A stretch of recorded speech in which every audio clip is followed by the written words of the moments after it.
Hello guys, welcome back again. So guys, आज हम लोग क्लास 11 केमिस्ट्री का first chapter that is some basic concept of chemistry इस video में cover करने वाले हैं। इस वीडियो में हम फर्स्ट चैप्टर के सारे टॉपिक्स को कवर करेंगे। इवन जो आप लोगों को वीडियो में नोट्स भी दिखाई दे रहे हैं that are also all whole based on NCERT। So please आप लोग अच्छे से नोट्स पढ़िए और इस नोट का PDF हमारे लिंक डिस्क्रिप्शन में दिया गया है। So if you want you can go and download it from there. So guys, let's begin with our video.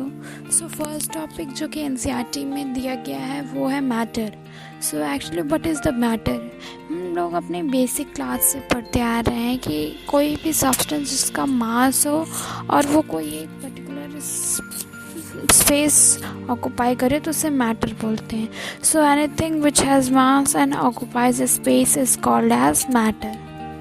Now next हम लोग बात करेंगे स्टेट्स ऑफ मैटर की कि बेसिकली कितने स्टेट्स होते हैं। तो मेनली हम लोग 3 स्टेट्स पढ़ते आ रहे हैं छोटे क्लासेस से। पहला सॉलिड, दूसरा लिक्विड एंड तीसरा गैस।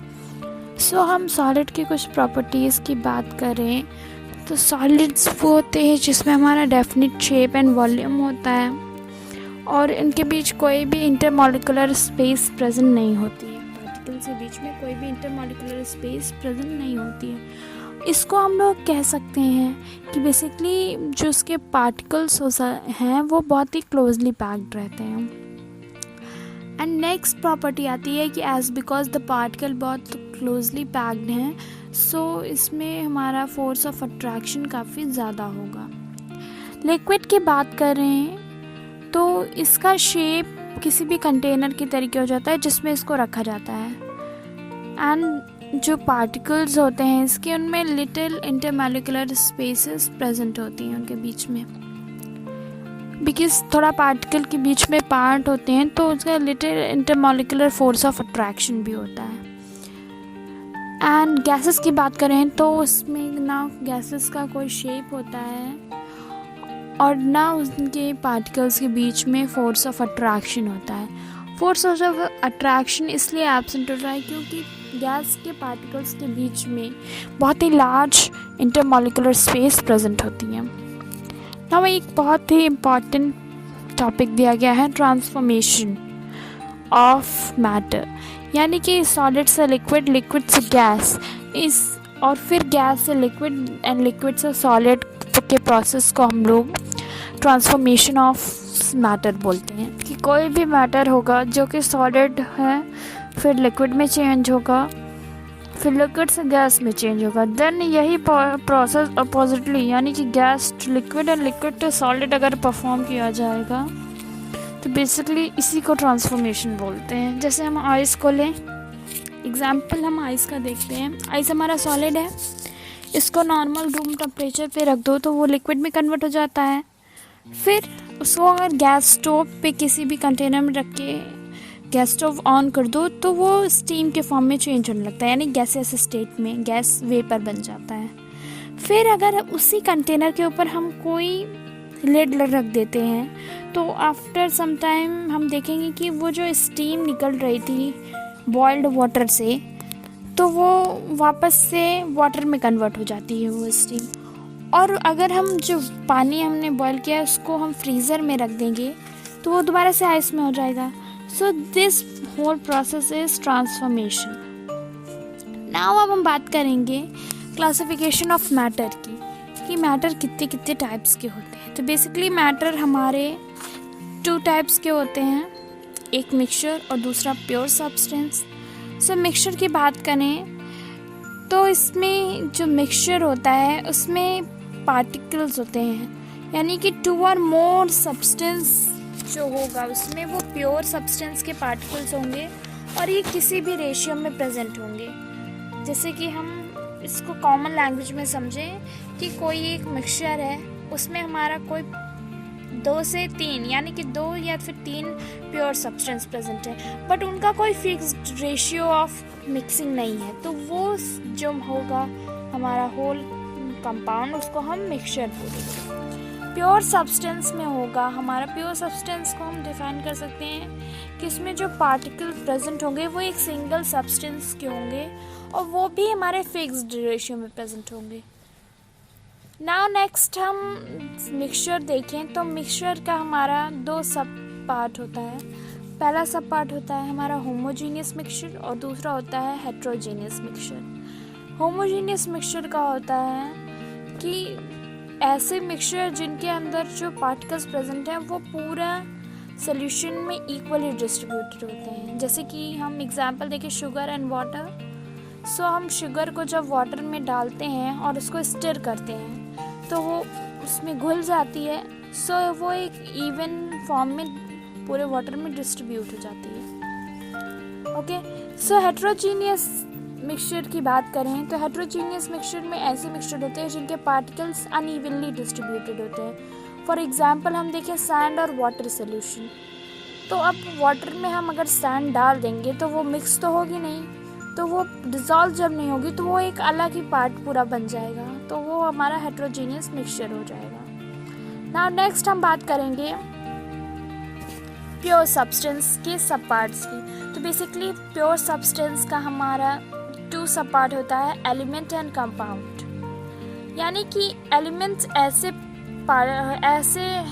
सब्सटेंस होते हैं जिनमें एक ही टाइप के एटम्स प्रेजेंट होते हैं। For example gold, silver. तो बेसिकली हमारा गोल्ड में सिर्फ गोल्ड के ही पार्टिकल्स प्रेजेंट होंगे, उसमें कोई दूसरा मिक्सचर नहीं प्रेजेंट होगा। एंड कंपाउंड में होता है कि 2 से 3 एलिमेंट्स के जो पार्टिकल्स होंगे वो फिक्स्ड रेशियो में प्रेजेंट होते हैं। कंपाउंड को हम लोग एलॉय भी बोल सकते हैं।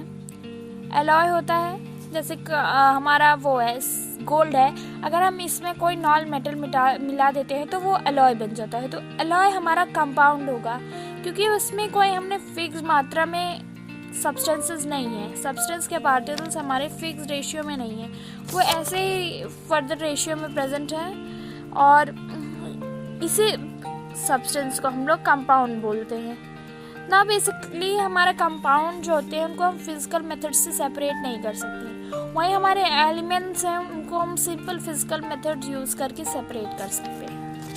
सो ये हमारा पूरा था क्लासिफिकेशन ऑफ मैटर।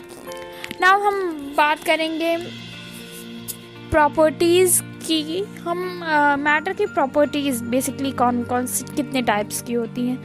तो हमारी प्रॉपर्टीज़ 2 टाइप की होती है, physical properties and chemical properties.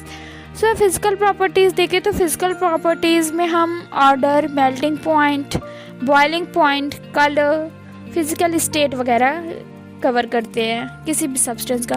वहीं केमिकल प्रॉपर्टीज़ में हम सब्सटेंस का composition, reactivity with acids and base, reactivity with water, ये सब चीज़ें कवर करते हैं। अब मेज़रमेंट की बात करें तो मेज़रमेंट हमारा थोड़ा सा डिटेल में दिया हुआ है, थोड़ा सा हिस्ट्री भी बताई गई है एनसीईआरटी में जो कि इम्पॉर्टेंट है, एमसीक्यू में पूछा जा सकता है आप लोगों से। सो हम लोग इसको भी कवर कर लेते हैं कि एक हमारा जब पहले एंशिएंट टाइम था तो लोग एक ही चीज़ को मेजर करने के लिए बहुत ही वेरियस यूनिट्स यूज़ करते थे। कुछ लोग जैसे कि अगर किसी को लेंथ का मेजरमेंट करना होता था तो कुछ लोग फुट यूज़ करते थे, कुछ लोग हैंड थंब यूज़ करते थे, कुछ लोग स्केल यूज़ करते थे।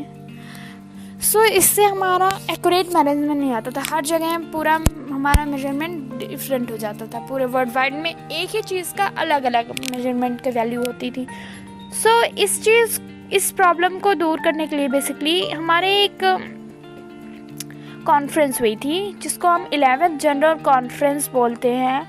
और जिस दिन ये हुई थी इस प्रॉब्लम को सॉल्व करने के लिए तो एक टाइटल दिया गया था इसको, जिसका था हाइट्स एंड मेजर, जो टाइटल दिया गया था। यानी कि बेसिकली इस कॉन्फ्रेंस में 11th general conference of height and measurement, इस कॉन्फ्रेंस में हमारा एक इंटरनेशनल सिस्टम का डेवलपमेंट हुआ था, इस्टेब्लिश किया गया था, जो कि वर्ल्ड वाइड किसी भी चीज़ को मेज़र करने के लिए सेम होता था। इवन आप अपनी कंट्री यानी कि इंडिया में हो या अमेरिका चले जाएं, इंग्लैंड चले जाएं, कहीं पे भी चले जाएं तो मेजरमेंट की वैल्यू सेम रहेगी।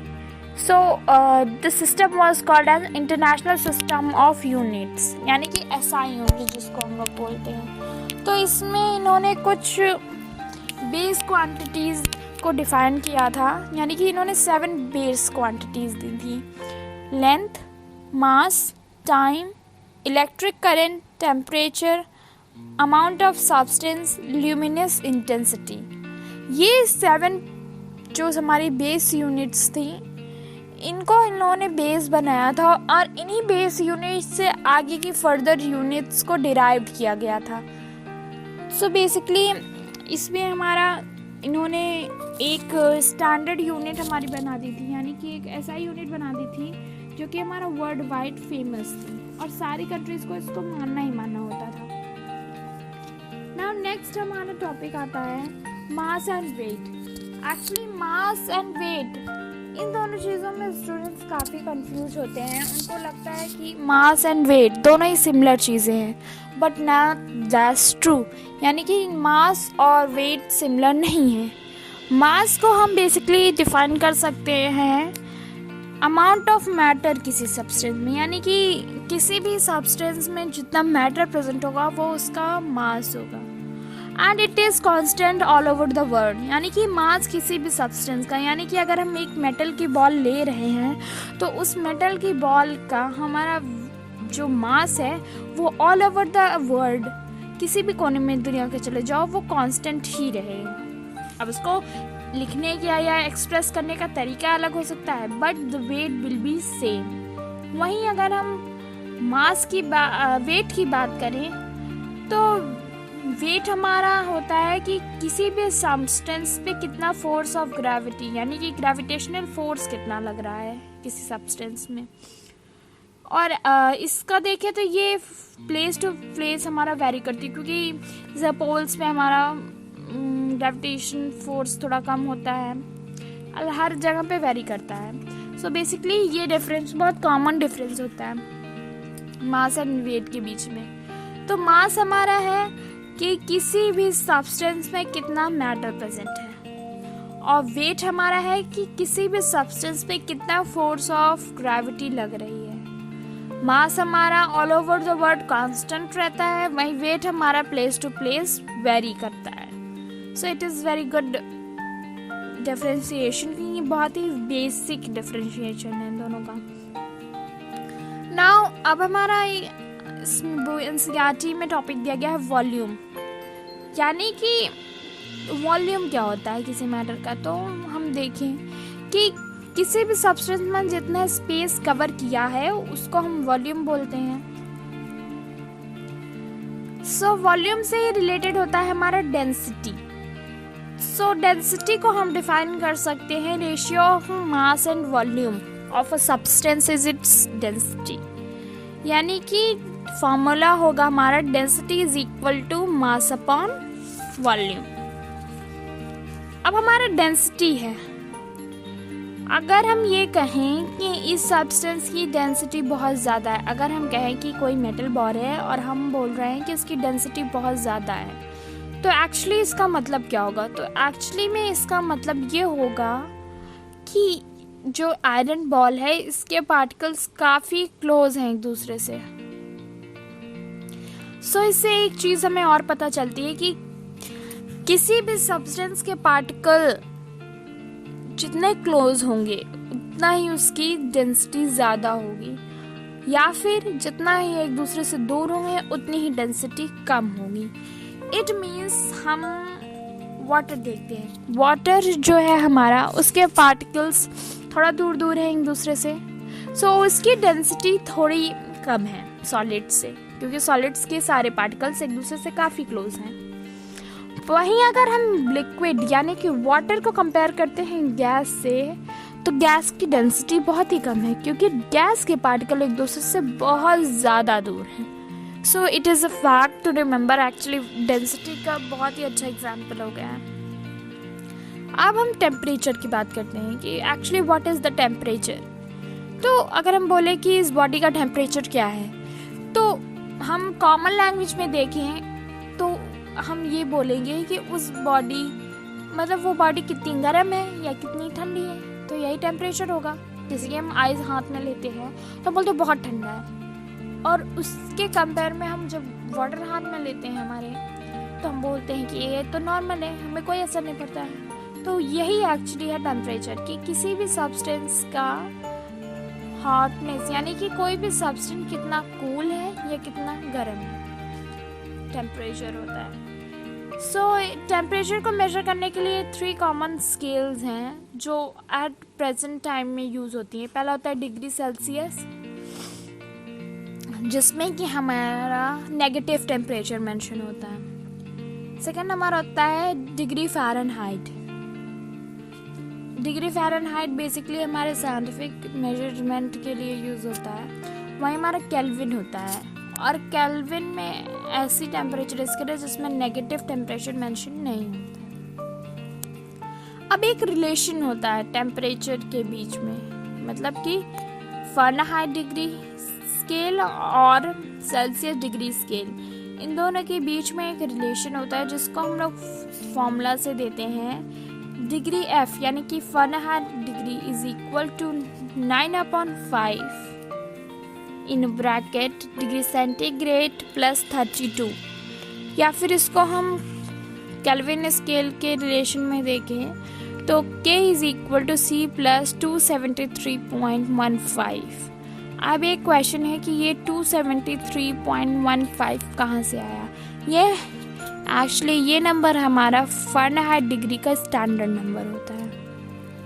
Okay, so guys it was all for today's video.